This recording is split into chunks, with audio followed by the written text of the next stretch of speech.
A total of 9 players got dual position this week, and I'm here to talk you through who they were and whether it was fantasy relevant. Welcome back, Casual Athlete. I'm Longy, former overall champ, here to talk to you about fantasy sports because I love it. Quick note too, this is normally going to be the slot for buy, hold, sell during the season. Now, buy, hold, sell kicks off next week. So it's following round one. We go to buy, hold, sell. It's Biz and myself, and we talk through all the buys, hold, sells, pods, and all those other players, cash cows that you got to target for your team with trades each week. Now let's get into this one. First one, we have Connor Watson here. Now, Watson's owned by about 26% of coaches.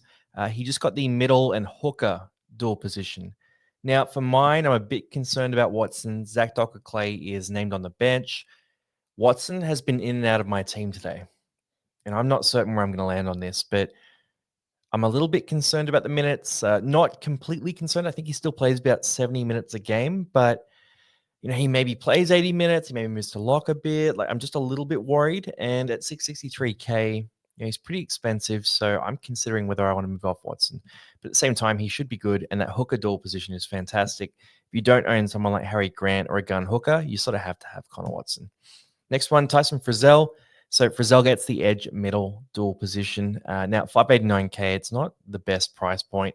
He's priced around that 44 average. You expect him to go 50 plus if you're buying him. I don't think he's going to get there. But in a draft league, you might be able to get him cheap or get him for free.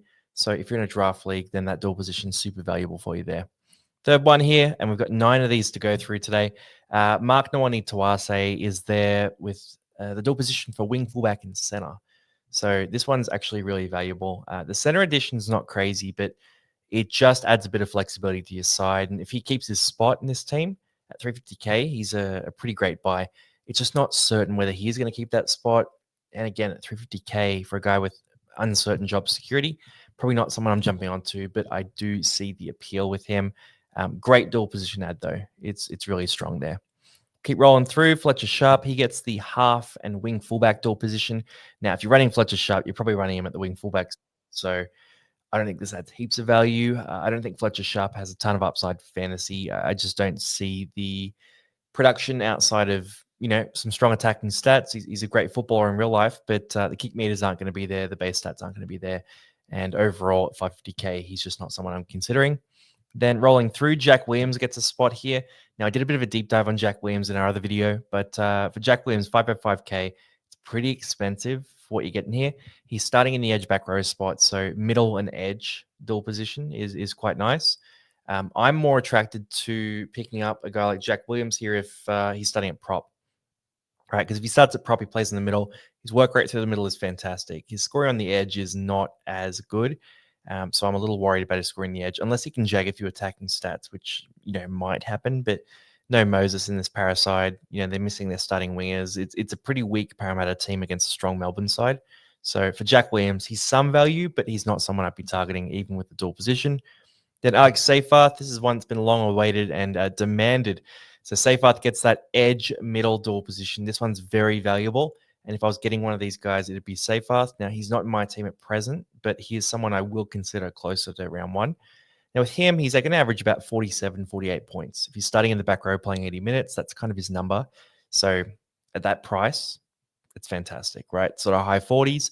Can he keep the job? Is his job security all right? That's a big question there. If he can keep the job and, not get suspended or sent off, he's a bit of a firehead, then he'll be pretty good for fantasy. But that's the question you got to ask yourself. Right now, I'm going Tom Gilbert over Seyfarth, but they're both pretty good options there. Seyfarth has a dual position as well now, which evens things out. Sam McIntyre, he's got dual position too. So edge and middle. This one's a bit of a non-event, so I'm just going to roll right past it. Jazz Tavanga jumps in, and he gets the middle hooker dual position. That's an interesting one because he's probably going to pump out a mid-40s average as a starting hooker. Depends how long Croker's out for. So I've heard 4 weeks. That's sort of what's floating around. 4 weeks is probably not long enough for me to jump on Jazz Tavanga. But if it was 8 weeks, 10 weeks, something like that, sometimes these Croker injuries have extended, then maybe he would be worthwhile. So if you're hearing that Croker might be out longer at some point, Jazz Tavanga could be someone to target. He could also just make that spot his own. Like, he's a pretty good footballer, but hasn't really locked down a hooker spot or a starting lock spot in the past. So just keep an eye on this one. I don't mind it in a draft league in particular. I don't mind it if you want a pod at hooker, but he's not someone I'm targeting for my team. And then last one here, Isaiah Tass.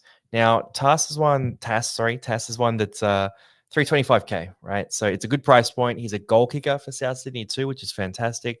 But the casualty ward reports that Alex Johnson will be back in round 4.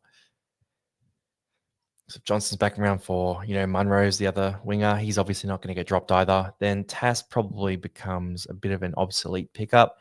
You've also got Fletcher Meyer on the bench as well, who's played some pretty good footy in the past when he's gotten the job. So for TAS, I don't think job security is good enough. But if he did have that spot locked up as a goal kicker on the wing, so center wing fullback duel, then I would definitely be looking at picking him up. But without that, he's not an option. Guys, that is the dual position additions for this week. Dual position addition, that sounds great. But yeah, this is normally going to be the buy, hold, sell slot. So I wanted to put out a video at this time just to let you guys know that that's what it's normally going to be. 7 a.m. on Wednesdays. It's our biggest video of the week during the season. So if you tune into one video on the Casual Athlete every week, it should be the Wednesday 7 a.m. buy, hold, sell video. That's the one where Biz and I, we bring all of our research. We talk about the best guys to target, best guns, best cheapies, best pods, guys that you should move off, guys you should hold on to and keep the faith in. It's a really good video, so that's the one to target. For this list here, let me know if you sell Connor Watson or if you keep him. I'm keen to hear your thoughts on that one. Anyway, guys, good luck this week. I'll see you around.